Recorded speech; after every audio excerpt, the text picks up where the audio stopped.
Where, if anywhere, are homes most threatened by any of these fires today? I still believe that everything west of the Union Creek would probably be the highest risk area. The first creek would be the second and awfully close to the same because that fire is still doing some things on its own, as is the the Chelan complex. The third group would be over on the east side of Black Canyon and the McFarland fires. Those would be the third area of highest risk to structures. How many homes are in danger? There's approximately 200 on this Chelan complex.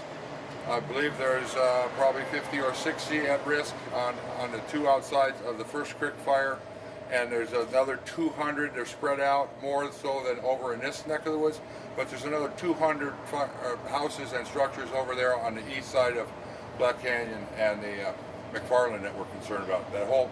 We have to look at the whole picture. So all those structures are in our math problem for how many are at risk. And the 200 homes, what fire is threatening those homes? I'm just trying to wrap my head. Well, it's not like there's fire in close proximity. We look ahead 2, 3, 4 days and more actually. So the ones here at the Chelan complex have fire right next to them. So those are 1 day risks, or they could wake up. That'd be a 3 or 4 day risk. The ones over on the east side of the Black Canyon and McFarland fires, those are about a 4 or 5 day risk, and that's only if we get a wind event that pushes fire down into those communities. So the farther distance away from them, the risk is declined, but we still put it at a risk, and we still make plans to fight fire in between where fire's edge is and those communities. You're sounding pretty confident, though. You sound fairly confident that you think you may be able to keep all those homes out of danger. I'm picking up from you that you are hopeful that no more structures will go up. I am very hopeful. The fact that we've managed to accomplish that over the last 2 days, and the fact that I've watched a lot of really good firefighters continue to make plans to adjust things as they need to, and let's get out ahead. Yeah, we are feeling guarded optimism that we're going to be successful in it. Our probability of success goes up every day that we can keep bad houses from burning up. What's the latest on evacuations? The evacuation levels at First Creek and on the Chelan complex are rather fluid, being very well managed by the sheriff. Daily or twice daily discussions occur with my operations folks in regards to where the hazards might be to the public and who can come in and out. The power company is out restoring the grid and doing an excellent job of that. We have a lot of dialogue with those folks too about where their people can go, where they can get in and out without interfering with they don't want to interfere with our operation. They don't want to put themselves at risk, and they don't want to put the firefighters at risk. And our operations folks make that call, where we can intermix equipment, where the public can come back in. So it's fluid, and we try to get people back into their areas as fast as we can. So you don't have any numbers on how many people are under mandatory evacuation? I don't. I have an idea on the areas, but on the numbers, some people don't leave. So anyway, no, I don't have good numbers. I'm sorry. Are you feeling good about the fire containment in Douglas County around McNeil Canyon? Excellent about that area. We had the fire districts in Douglas County.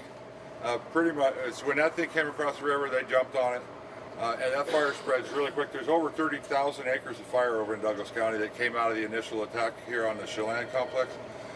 They stopped it at that point. We still have fire activity in McLean Creek, I believe it is, and that's about it. Everything else, we have troops on.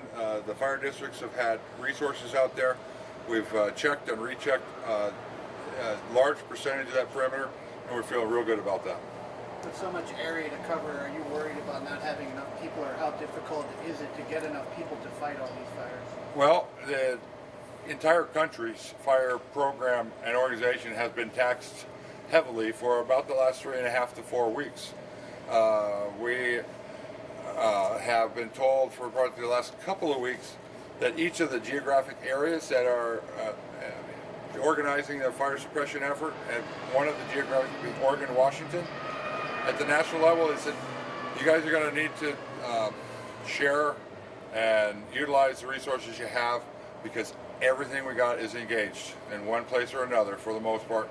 And so we have been making that work, and it's working very well. We have communications all the way from here to the Canadian border. We have there's a command structure over in Northeast Washington we talk with daily. We talk with all the ICs in Oregon and Washington daily. We share resources. We make it work. We bring priority resources to priority locations. We try to put the right resource in the right place for the right amount of time, and then we get it back to somebody where we can put it to work once again in the right place at the right time. So we're doing well with resources. We really are. I guess we're accustomed to making it work, and it hasn't really been an issue. You talked about containment on the Chelan complex. Did you indicate that it could be contained soon in the next few days? No, is it getting to that I point? did not hopefully indicate that it would be You contained in said the next something about few days. containment being. There are areas that we have contained on the ground, and that's different than the figure that we work towards on containment of the perimeter. Okay, so there's areas we have secured, might be a better word to use than contained. So we have secured areas, reduce the threat to structures, but the containment issue, it has to be an area where we know the fire will not come out of it again, where we've pushed it out or it's burned next to the lake, that kind of stuff, where that's when we can contain things. But there's a lot of ground that's not contained, but is not near the risks that it used to be.